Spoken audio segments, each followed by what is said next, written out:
Mesdames et messieurs, merci tout d'abord d'être si nombreux. Ça prouve bien que la thématique qu'on aborde aujourd'hui est très importante et que beaucoup de personnes se sentent concernées et veulent agir dans ce sens-là. Je tiens à remercier donc le Bouclier Vœux de nous avoir invités en tant qu'au Conseil de l'Europe, d'essayer de présenter quel est le travail qu'on a développé depuis de nombreuses décennies, pas exclusivement sur les problèmes de risque, mais plutôt sur le maintien et la valorisation du patrimoine dans l'ensemble général. Et aussi, je tiens à remercier l'invitation plus formelle du ministère de la Culture, qui est un des acteurs au sein du Conseil de l'Europe très actif pour la défense de la politique en termes de patrimoine culturel que développe le Conseil de l'Europe. Sachant ça, je vais essayer peut-être de, si on se replace un peu avec la présentation de Jacques Faye, que j'avais le plaisir de connaître dans mes activités antérieures et que je remercie d'avoir fait une présentation peut-être plus conceptuelle de ce que sont tous les éléments, mais qui peuvent peut-être nous éclairer après lorsque je vais présenter les différents outils, les différentes démarches que le Conseil a développées pendant les années. Et je pense qu'on va retrouver ces fameux 8 éléments qui apparaissent régulièrement, à ce que ce soit la prévention, que ce soit la préparation, que ce soit la sensibilité ou la gouvernance. Donc, pour ça, je vais essayer dans la mesure du travail qui est fait par le Conseil de l'Europe, d'essayer de répondre à la dernière question de l'exposé de Jacques, à savoir, et le sauvegarde du patrimoine culturel. Tout d'abord, pour resituer un peu le travail, Jacques a parlé du travail que la Commission européenne fait, qui est très remarquable en tout ce qui est l'intervention et aussi la prévention ultérieurement de la Commission européenne, qui est une instance qui regroupe dans 28 pays, 27 bientôt. Pour ma part, je représente le Conseil de l'Europe, qui est une organisation internationale beaucoup plus ample, qui englobe 47 pays européens, donc l'ensemble des pays du continent européen, à l'exclusion du Bélarus pour des raisons politiques. Et il faut rappeler que la culture et le patrimoine culturel sont une composante essentielle de la mission du Conseil de l'Europe. On parle toujours des 3 piliers, les gens qui sont un peu connaisseurs du Conseil de l'Europe, qui sont les droits de l'homme, la pratique de la démocratie et la primauté des droits. Il est vrai que ça, c'est les 3 piliers, mais tous ces 3 piliers se basent sur certains facteurs qui les possibilitent. Et il est clair que la culture et le patrimoine a toujours été un des facteurs pris en compte au sein du Conseil de l'Europe comme étant au cœur de ce projet européen. Juste pour rappeler en termes de date, pour avoir une idée, si le Conseil de l'Europe a été créé en 1949, l'année dernière on a fêté son 70e anniversaire, et la Cour européenne des droits de l'homme a entré en vigueur 4 années plus tard, en 1953, il faut signaler que dès 1954, il y a eu une des premières conventions européennes du Conseil de l'Europe, qui a été signée à Paris, précisément. C'est la Convention culturelle européenne. Dans le sens culturel, on englobe l'ensemble global, y compris toute la partie qui correspond au patrimoine, parce qu'on ne peut pas le séparer, et on verra que c'est un peu la tendance et le mouvement naturel de prendre en compte l'ensemble des deux choses, patrimoine culturel et les aspects plus culturels qui sont rattachés aussi au patrimoine. Donc, si on reprend cette convention, qu'est-ce qu'elle dit? Il faut privilégier l'héritage culturel et les valeurs communes de l'Europe. Il faut avoir, pour cela, une compréhension mutuelle et une appréciation réciproque de notre diversité culturelle. Rappelons-nous, on est juste même pas 10 ans après la fin de la guerre mondiale, où malheureusement, précisément, ce type de non-compréhension était un des facteurs majeurs de ces événements. Et elle annonce quelles seraient les pistes qui pourraient être exploitées pour réussir à faire ça. Bien sûr, l'éducation, l'apprentissage des langues, qu'il y ait une communication entre les gens, les échanges mutuels, qu'il y ait une connaissance à nouveau, mais aussi la sensibilisation aux arts et au patrimoine culturel des Européens. Donc déjà en 1954, c'était un point qui avait été souligné. À partir de là, le patrimoine culturel a été toujours, pendant toutes les décennies suivantes, développé au sein du Conseil de l'Europe. Et quels sont les objectifs qui sont poursuivis dans cette politique patrimoniale du Conseil de l'Europe? Tout d'abord, promouvoir la diversité et le dialogue par l'accès au patrimoine, afin de favoriser un sentiment d'identité européenne, comme je l'ai énoncé avant, la mémoire collective, ça c'est important parce que c'est un sujet qui a été déjà évoqué, le concept de mémoire, et la compréhension mutuelle au sein des communautés entre elles. Pour ce faire, il y a des activités qui ont été développées, mais il y a aussi 5 outils juridiques majeurs qui ont été adoptés. Et comme c'est des conventions, elles ont un caractère contraignant pour les pays qui les signent. Tout d'abord, il y a eu la Convention culturelle européenne, comme on l'a dit, qui est la référence.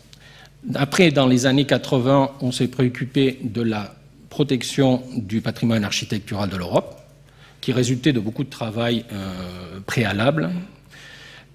En parallèle, en 92, il y a la Convention sur le patrimoine archéologique. Et peut-être en 2005, il y a un saut qualitatif qui correspond, il faut aussi le mettre en parallèle par rapport à la Convention UNESCO sur le patrimoine immatériel en 2003, qui est l'importance de la valeur du patrimoine culturel pour la société. Donc, on passe ici d'une valorisation plutôt du bien à toutes les relations entre le bien et les personnes et la valorisation des personnes. Ça, je pense que c'est un point très important et qui peut avoir un facteur très significatif, en particulier dans ce qu'on parlait précédemment sur la sensibilité des gens et l'implication qu'ils peuvent avoir par rapport à ça. Je reviendrai plus tard, parce que je vais revenir un peu plus en détail sur chacune des conventions. Et finalement, la plus récente, qui est une convention sur les infractions relatives aux biens culturels, qui a été adoptée récemment en Nicosie, et qui correspond un peu à une réponse au trafic et la destruction de biens culturels à l'occasion des récents actes dans la zone de Syrie, Irak, ainsi de suite, ainsi que dans la zone du Sahel. Et à cela se rajoutent bien sûr plusieurs recommandations et résolutions qui, elles, ne sont pas contraignantes, mais qui sont quand même émises par le comité des ministres ou par d'autres organismes du Conseil de l'Europe, qui sont peut-être plus ciblées. Ça, je reviendrai aussi sur un autre transparent pour vous donner plus de détails. Quels seraient les liens avec la fragilité? Parce que mon intervention, je l'ai placée plutôt sur le concept de la fragilité. Je n'ai pas parlé sur la résilience. Ça, c'est un point qu'on pourra discuter et je vais voir toutes les questions par rapport à ça qui est appelé. Il faut comprendre que les travaux du Conseil de l'Europe se sont divisés en 2 domaines principaux. Un premier, c'est la protection. C'est la protection, la conservation, la lutte contre les trafics. Mais un deuxième, qui est très important, c'est aussi la valorisation.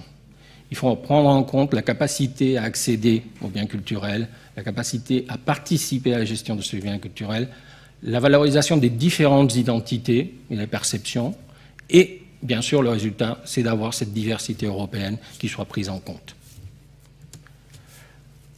Si vous regardez là, la notion de fragilité du patrimoine, elle n'est pas évoquée directement, mais elle est toujours plus ou moins implicite. La protection, c'est les ravages juste du temps, la détérioration des matériaux, tout à fait naturels, ainsi de suite. La valorisation, c'est la même chose, c'est préserver la valeur intrinsèque pour l'ensemble des personnes, des biens culturels. Donc, ce concept de fragilité peut servir un peu comme de fil rouge pour le travail qui a été développé par le Conseil de l'Europe. Et il y a une nécessité et une volonté d'y faire face. Et pour ça, le lien précisément entre la partie plus matérielle et la partie plus humaine semble fondamental pour avoir une réelle action. Parce qu'en effet, chaque bien patrimonial a des significations, des valeurs, des caractéristiques différentes pour différentes personnes. Mais c'est ça qui précisément lui donne ce caractère d'importance culturelle. C'est tout ce qui a associé. Ce n'est pas le mur, ce n'est pas les arbres, ainsi de suite. C'est ce que la population y associe, qui lui donne réellement sa principale valeur. Et dont la fragilité est une des caractéristiques qui vient encore renforcer cette valeur contextuelle à ces objets. Puisque si on regarde précisément beaucoup de cas, souvent on ne voit qu'après la catastrophe que tel ou tel bien culturel était vraiment apprécié, avait une valeur pour les populations. Sinon, souvent, on considère que c'est quelque chose qui est présent là, qui existera ad vitam aeternam et qui ne prend pas de risque. Ce n'est que la matérialisation qui fait prendre une prise de conscience par la population. On peut voir qu'il y a différentes sources de fragilité.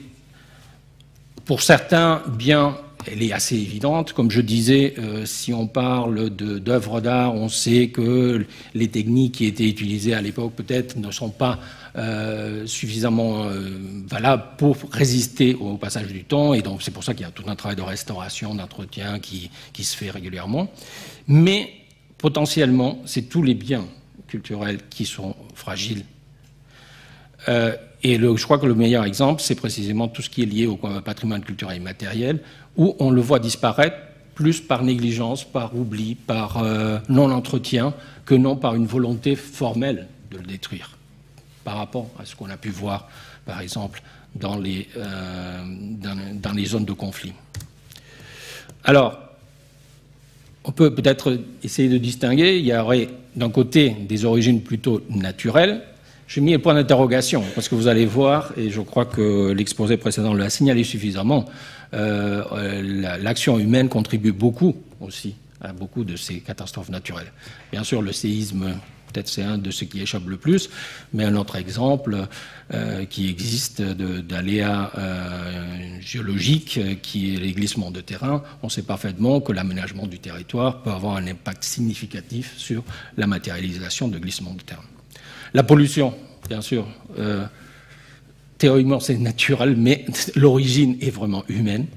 Et le changement climatique, là je ne pense pas que j'ai besoin de m'étendre sur ça. On est bien conscient, ou au moins les personnes qui réfléchissent un peu à l'origine, l'interaction, le fait entre des phénomènes naturels et l'action humaine. Par contre, il y a aussi d'autres origines qui sont, elles, beaucoup plus liées aux actions humaines. On a déjà évoqué les conflits. On peut parler aussi du trafic. On verra que ça, c'est un point que je vais aborder ultérieurement. Il y a aussi le problème, comme je disais, un peu de la négligence, c'est-à-dire de l'entretien qui va être. Et peut-être là, c'est plus discutable, mais on peut malheureusement, comme l'a signalé le directeur des patrimoines, l'hyperfréquentation devient un problème. Le tourisme qui peut être quelque chose qui est très très positif puisqu'il permet de valoriser le patrimoine et de précisément l'entretenir, parce qu'il y a cette valorisation, peut aussi devenir un risque supplémentaire. Donc je reviens très très rapidement sur les conventions. Comme je disais, la Convention pour le patrimoine architectural reprend les principes de la conservation intégrée. Je pense que ça, c'est un point important, qui a été aussi dit précédemment, c'est-à-dire que les actions trop séparées entre différents secteurs sont souvent vouées, pas à l'échec, mais pas à atteindre les résultats effectifs. Et que ce n'est qu'une collaboration et une prise en compte des interactions entre les différents acteurs du patrimoine que réellement une action peut être faite de façon effective. Et aussi, elle prône une coordination européenne de cette politique de conservation. Sur ce point-là, je pense que c'est une des conventions qui a permis d'avoir un standard au niveau européen relativement important de sauvegarde du patrimoine architectural. Son pendant pour le patrimoine architectural est la Convention de La Valette, qui elle aussi définit un cadre institutionnel pour cette coopération européenne et appelle à des lignes directrices sur le financement, qui est toujours le nerf de la guerre, le plus difficile à obtenir, les travaux de recherche et la publication. Et on va prendre ici déjà la préoccupation sur l'implication de la population dans le sens plus large, et pas seulement du spécialiste du patrimoine. Cette étape de la prise en compte de l'ensemble de la société et des acteurs de la société civile atteint un point avec la Convention sur la valeur du patrimoine culturel pour la société. C'est une convention qui est plus récente, de 2005, qui a 25 pays qui ont déjà signé, dont 19 ont ratifié. C'est une convention cadre dont elle ne définit pas des règles précises de comment développer, mais elle suggère plutôt quelles sont les pistes qui doivent être suivies et les règles. Alors, quelles sont ces recommandations, quels sont ces aspects qu'il faudrait favoriser? Donc, tout d'abord, favoriser la meilleure compréhension du patrimoine, de ses relations avec les communautés et la société, donc se reconnaître qu'il y a des perceptions différentes du patrimoine, qu'il faut gérer. Après, il faut essayer de construire quelque chose à partir de ces disparités. Encourager à reconnaître les objets ou lieux qui en sont en eux-mêmes et qui sont importants pour le patrimoine culturel. Là, pareil, c'est se poser la question, est-ce que ce n'est que la vision du spécialiste qui doit déterminer ce qui forme partie du patrimoine culturel, ou est-ce qu'il y a des choses peut-être plus banales, qui sont composantes du patrimoine culturel, parce que les populations elles-mêmes les valorisent dans ce sens-là, dans ce niveau-là. Associé à ça, c'est l'importance des significations et des usages pour les gens. Et ça met aussi l'accent sur les problèmes liés aux droits de l'homme et à la démocratie, puisque cette convention appelle à avoir un travail avec l'ensemble des acteurs pour une gouvernance commune, et que donc tout le monde soit impliqué dans la mise en œuvre des politiques. Donc, maintenant, je voudrais dire quelques mots sur la convention, comme je disais, la plus récente du Conseil de l'Europe, qui est de 2017, qui, elle, est plutôt orientée vers vraiment les problèmes de trafic.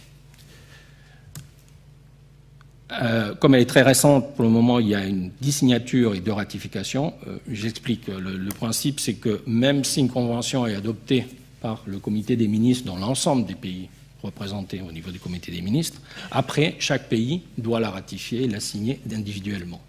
Donc c'est pour ça qu'il y a un décalage entre une adoption d'une convention par l'ensemble du comité des ministres et après la mise en œuvre particulière dans les différents pays. Donc ici, on réinsiste sur cet aspect que le patrimoine culturel appartient au groupe, aux personnes. Donc il est clair qu'alors le vol, la dégradation sont une atteinte aux droits de ces personnes. Et c'est pour ça qu'on essaie de les prévenir. On essaie de combattre dans cette destruction. On a eu des exemples récemment dans le Moyen-Orient ou, comme je disais, dans le Sahel. Et aussi le trafic qui est associé à ça, parce qu'il ne faut pas oublier aussi qu'il y a eu des financements de réseaux terroristes qui ont été alimentés par ce trafic de biens qui ont été expoliés à cette occasion. Pour cela, on essaie de proposer des mesures préventives de large portée et de faciliter la coopération internationale, parce que vous voyez clairement qu'en particulier dans le domaine de l'art, c'est un marché qui est mondial et dont les mesures à niveau national sont relativement limitées, facilement contournables en se déplaçant dans d'autres pays. Et ce qui est le noyau de cette convention, c'est de changer la caractérisation juridique des crimes associés à ces infractions. Jusqu'à présent, c'était des crimes qui n'étaient pas pénals. La Convention propose que ce soit des infractions pénales pour l'ensemble de tous ces différents événements, les vols, les commerces illicites, l'exportation, la détérioration et même la falsification de documents. Donc ça, c'est un point assez important puisque les conséquences de rentrer dans ces actions-là sont beaucoup plus, légalement, sont beaucoup plus importantes que précédemment, où essentiellement c'était des sanctions de type économique. Mais vu les enjeux économiques associés à ce marché, il est clair que ça a ses limites. Ici, on a des peines de prison qui peuvent être adoptées.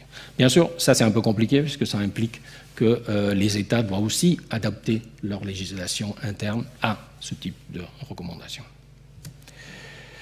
Comme je disais, à toutes ces conventions qui sont des choses qu'on appelle de la loi dure, c'est une mauvaise traduction de hard law en anglais, on peut rajouter ce qu'en anglais aussi on appelle soft law, c'est-à-dire des règles de droit plus souples et qui sont les recommandations et les résolutions qui ont été adoptées dans une multiples années par le Conseil de l'Europe envers ces pays membres. Donc juste pour rappel, la sauvegarde et la réanimation de Venise, il y a eu déjà en 70 et 72 2 recommandations. La protection du patrimoine architectural contre les catastrophes naturelles, dès 1993, il y avait déjà une recommandation. Protection du patrimoine culturel contre les actes illicites, le point qu'on vient juste de voir, dès 1996, il y avait aussi une recommandation qui a été. Et l'entretien continu du patrimoine culturel contre les dégradations face à la pollution et d'autres facteurs aussi a été pris en compte en 1997. À cela, il faut rajouter, toutes les autres recommandations sont les recommandations de communauté des ministres, c'est-à-dire les 47 pays. Il faut rajouter aussi qu'au sein du Conseil de l'Europe, il existe un accord partiel Europa risque majeur, qui a un volant de son activité qui est aussi sur le patrimoine culturel et qui a amené à un certain nombre de recommandations, bien sûr limitées à ces 25 pays membres. Tout d'abord, une sur la vulnérabilité du patrimoine au changement climatique, et ça dès 2009. Cette recommandation a été reprise dans la réunion ministérielle de 2010 dans une des recommandations plus générales sur la vulnérabilité de l'ensemble de la société face au changement climatique. Et on a aussi pris en compte la partie patrimoine naturel avec la prise en compte de mesures de la gestion d'écosystèmes pour lutter contre les risques de catastrophe en 2012. Je vous passe, ça c'est juste des publications qui ont été faites par un des centres, parce que l'accord partiel a aussi un réseau de centres spécialisés, dont en particulier un centre qui est à Ravello, en Italie, qui s'occupe des biens culturels, et qui a collaboré avec un ensemble de chercheurs de différents pays européens, piloté par le professeur Lefebvre et Cristina Sciabioni, qui sont deux éminents spécialistes des conséquences du changement climatique sur le patrimoine culturel, et donné lieu à toute une série de publications que vous pouvez retrouver les références sur le site du centre de Ravello. Tout ceci a amené à une recommandation qui est commune, qui a été soutenue à la fois ou inspirée par l'accord partiel, mais qui a été reprise au niveau du comité des ministres, qui est une recommandation sur le patrimoine culturel face au changement climatique, qui est assez récente, qui est de 2018. L'influence de l'accord est significative, parce que si vous regardez la recommandation, vous allez voir qu'en appendice, vous retrouvez la recommandation de 2009 que j'avais énoncée précédemment. En deux mots, quels sont les points qui sont abordés là? Tout d'abord, il y a l'aspect du rôle des services de protection civile. Je crois que quelque chose qui a été déjà évoqué aussi par la représentante du bouclier bleu, en disant que c'est un travail qu'ils sont en train de faire prendre conscience aux gestionnaires de la protection civile qui n'ont pas seulement à gérer l'évacuation des personnes, qui est globalement le point principal, mais qu'il y a d'autres facteurs qui peuvent intervenir. Ça, l'accord partiel a aussi travaillé sur ces thèmes-là, en prenant en compte les problèmes des particuliers des handicapés, par exemple, ou aussi de l'influence et comment les services de protection peuvent avoir un rôle aussi dans la protection du patrimoine culturel. Et il recommande expressément l'exclusion du patrimoine culturel dans les politiques et les stratégies d'adoption au changement climatique. Malheureusement, je pense qu'il y a très peu, si ce n'est aucun pays, qui a vraiment quelque chose, oui. Et aussi de prendre en compte l'évaluation de la valeur économique du patrimoine affecté par ce changement. Pour finir, peut-être le dernier point, c'est une recommandation qui résulte, dans certaines mesures significatives, de la mauvaise expérience de Notre-Dame, à savoir le fait qu'il y ait des actions qui sont peut-être moins liées à des catastrophes naturelles dans le sens où on l'entend, mais qui peuvent conduire à la destruction d'un patrimoine culturel fondamental. Et ce projet de recommandation qui est en discussion, on espère pouvoir l'adopter d'ici l'été, au niveau des comités des ministres, et insiste sur le rôle de la mauvaise gestion quotidienne qui peut être tout aussi dommageable et très importante par rapport à les conséquences des catastrophes naturelles et du changement climatique. Ne pas négliger cet aspect de la gestion quotidienne qui peut amener des problèmes. J'ai mis en photo pas Notre-Dame, j'ai mis le palais de Windsor, de ce qu'il a été, mais on peut avoir plein d'autres exemples. On a le Théâtre de la Fenice, le Théâtre de Liceo à Barcelone, et ainsi de suite. Malheureusement, trop de phénomènes de ce type-là continuent à se réaliser. Peut-être la catastrophe à Notre-Dame a eu un retentissement suffisamment mondial et significatif qui fait qu'on a pu passer un cap et aborder clairement ce thème et essayer de le proposer comme un thème d'action pour l'ensemble des pays, chose que le ministère de la Culture a aussi propulsée au niveau de la Commission européenne et dans d'autres instances. Quelles sont les suggestions? Tout simplement, on retrouve un peu les principes les différentes 8 points qui caractérisent la définition des risques et de la réaction par rapport à ça. Bien sûr, des plans systématiques d'évaluation et de prévention, des renforcements des transferts de connaissances et la coopération internationale, la sensibilisation à la responsabilité commune sur le patrimoine. Ça, c'est un point qui est un peu lié au fait qu'on reconnaît des droits à la population sur le patrimoine culturel, mais il faut aussi faire comprendre qu'il y a une responsabilité associée. Et ça, c'est un point qui est important. Mais pour ça, il faut donner les moyens, il faut donner la connaissance aux gens. Bien sûr, il y a un aspect aussi important qui est que beaucoup de ce patrimoine culturel n'est pas en main des autorités publiques, mais aussi dans les privés, et donc il y a une formation des capacités des propriétaires de ces patrimoines culturels. Et bien sûr, le nerf de la guerre, il y a des appels à des budgets appropriés pour la prévention. On sait tous que ça, c'est le point le plus difficile. Par définition, une probabilité ne reste qu'une probabilité, et donc on espère toujours qu'elle se matérialisera jamais.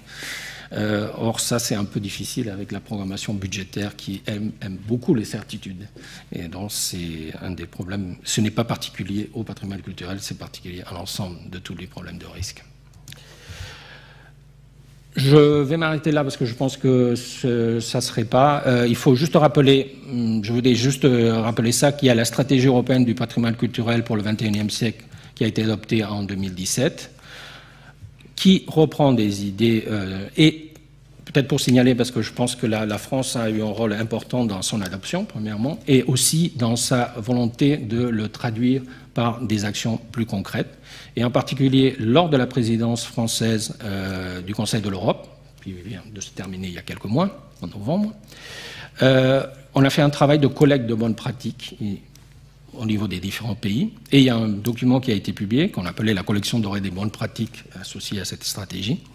Et parmi ces différents exemples, on peut identifier une série, je ne vais pas me détailler, de pratiques dans différents pays qui montrent comment certaines actions peuvent être prises pour faire face aux risques que souffre le patrimoine culturel. Et donc à ce niveau-là, je voudrais, comme je disais, comme c'était sous la présidence française, je voudrais remercier l'implication de la France à soutenir ce projet, et en particulier plus personnellement à M. Bruno Favel, qui a été un des moteurs de ce travail, et on le remercie énormément. Sur ce, je vais m'arrêter. J'aurais pu parler d'autres thèmes, parce qu'on en parle, mais je pense que c'est plus intéressant que d'avoir vos questions, puisqu'elles correspondent plus à vos attentes que non à que peut-être ce que je pense peut vous intéresser. Donc, merci beaucoup encore pour votre attention.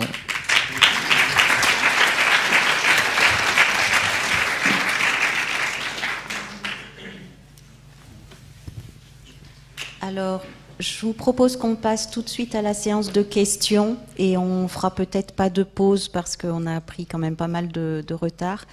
Est-ce que qui voudrait commencer les questions? Il faut l'allumer. Oui.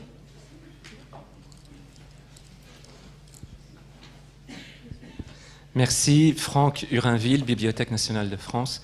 J'ai une question sur la coordination des principaux acteurs sur des théâtres de catastrophes naturelles ou technologiques ou humaines plus globalement. J'ai en tête le cas des manuscrits anciens du Sahel. Je reviens précisément de Bamako où avait lieu une consultation internationale de l'UNESCO sur ce sujet. Les manuscrits anciens du Sahel sont en main privée la plupart du temps, mais aussi en main publique. Lors de l'invasion du Nord Mali par des troupes djihadistes, les fondamentalistes musulmans ont détruit une partie des manuscrits. Une mobilisation internationale a eu lieu immédiatement et une multiplicité d'acteurs est intervenue. Des ONG, des États, des organisations supranationales, des collectivités locales de pays européens. Et on constate que beaucoup de chantiers ont progressé grâce à tous ces efforts en termes de conservation, numérisation, etc. Mais on constate aussi une déperdition d'énergie, une opacité sur les budgets mobilisés, des situations très contrastées d'une bibliothèque à une autre, d'un détenteur de manuscrits à un autre. Et donc ma question était la suivante: existe-t-il des bonnes pratiques déjà enregistrées, déjà étudiées, capitalisées en termes de coordination de ces des différents acteurs amenés à intervenir? Merci.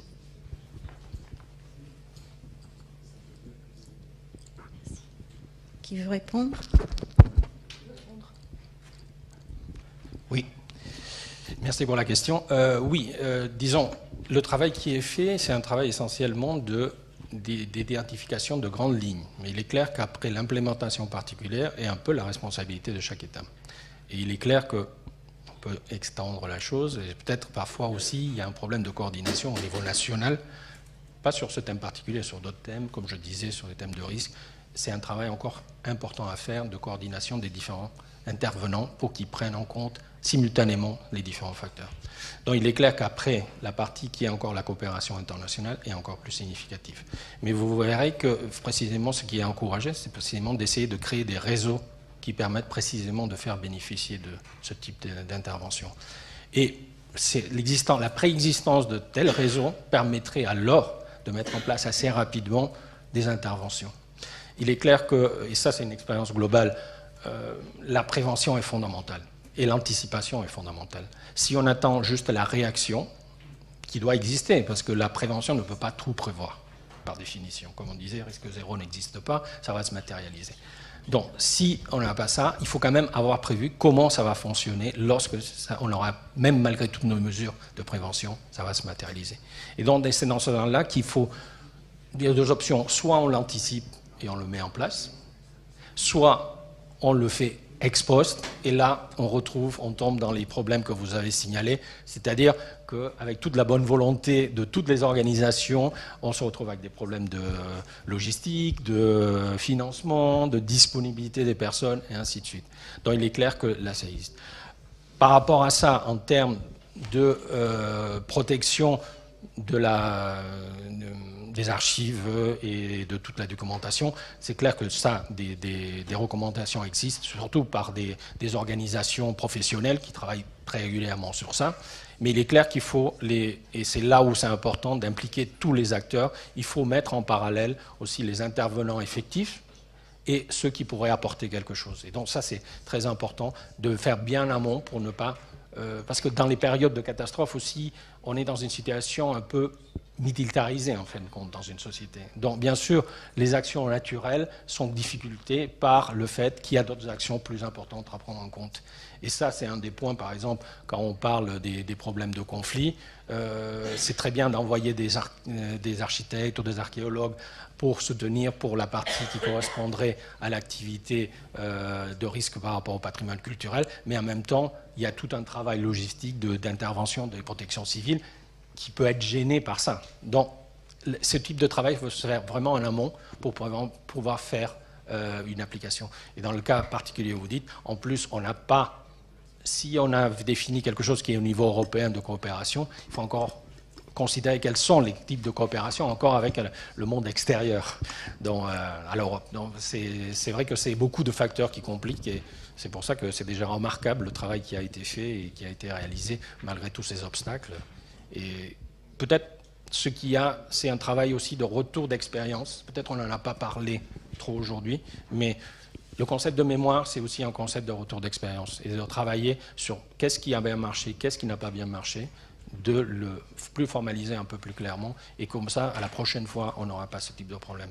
Je pense que, par exemple, la gestion des musées et la capacité de protéger les œuvres d'art, si on pense à la catastrophe qu'a été les inondations de Florence, qui ont détruit beaucoup de biens culturels, ça a ouvert les yeux et ça a fait changer. Et on reparlait des inondations à Prague, il y a eu du dégât, mais je pense qu'elles vont bénéficier beaucoup de l'expérience de Florence pour sauver, par exemple, le Clementinum, qui est la grande bibliothèque historique de Prague, et qui a permis finalement de ne pas avoir un impact aussi grand.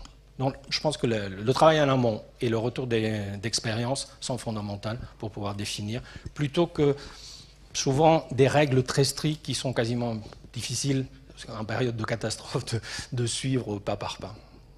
Voilà.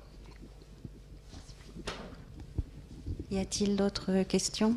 Peut-être de façon assez brève, à la fois dans la question et dans la réponse. Oui, bonjour, Christine Huvet, ex-trésorière du Bouclier Bleu pendant 16 ans. Je voulais signaler une pollution dont on n'a pas du tout parlé, qui est la pollution électromagnétique. Je suis membre d'associations contre la pollution électromagnétique depuis 2007 et il y a des études qui ont été faites sur la vulnérabilité des fers de béton quand ils sont impactés par des faisceaux d'antennes relais, ce qui peut fragiliser de façon très ponctuelle des fers de béton sur des balcons, sur des ponts, sur des bâtiments. Et ça, on n'en parle absolument pas. Sans compter, bien entendu, le réchauffement climatique à cause de toutes les antennes relais. Et maintenant, avec la 5G qui nous menace, avec 22 000 satellites dans la ionosphère, plus tous les problèmes de la 4G, je pense que les contrôles du climat vont être de plus en plus... Enfin, on va plus du tout pouvoir dominer le climat. Donc il faudrait aussi prendre ça en compte et il faudrait aussi prendre en compte en France les risques incendies liés aux compteurs Linky, au CPL injectés dans des réseaux électriques conçus pour avoir du 50 Hz avec en plus plein d'installations électriques qui ne supportent pas cette pollution électromagnétique et énormément d'incendies spontanés malheureusement déclenché par ce nouveau compteur qui n'est pas obligatoire et pas imposé par l'Europe.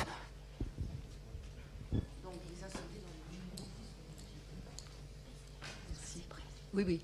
C'est juste pour ajouter un commentaire à ce que vient de dire Franck à propos du Mali.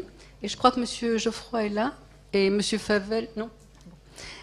C'était pour dire que l'UNESCO a joué un rôle très important finalement, puisqu'en 2013, il y a eu une conférence de traitement, enfin de proposition pour le Mali, avec une feuille de route qui donnait justement beaucoup d'éléments pour pouvoir expliquer, proposer des actions. Enfin, Bruno Favel est beaucoup plus au fait que moi. Mais je veux dire, ce qu'il y avait d'intéressant dans cette feuille de route, c'est que ça traitait des monuments, les fameux monuments qui ont été refaits par l'UNESCO, et les manuscrits. Enfin, il y avait l'ensemble du patrimoine culturel, et c'est vrai que c'est extrêmement important d'avoir une espèce d'unité des actions et de savoir où on va. Merci. Oui, Régis Thépeau, AFPCN, Association française de prévention des catastrophes naturelles. Je voulais féliciter Jacques Faye pour son exposé éclairant et introductif. J'avais juste une question parce qu'il a signalé finalement que le concept de résilience était traité dans la stratégie nationale de développement durable. Du coup, j'ai regardé cette stratégie en détail. En fait, elle se termine en 2020. Donc, je voulais savoir si, à sa connaissance, il y avait un prolongement qui était prévu, une évolution, un enrichissement, et notamment sur ce volet patrimonial.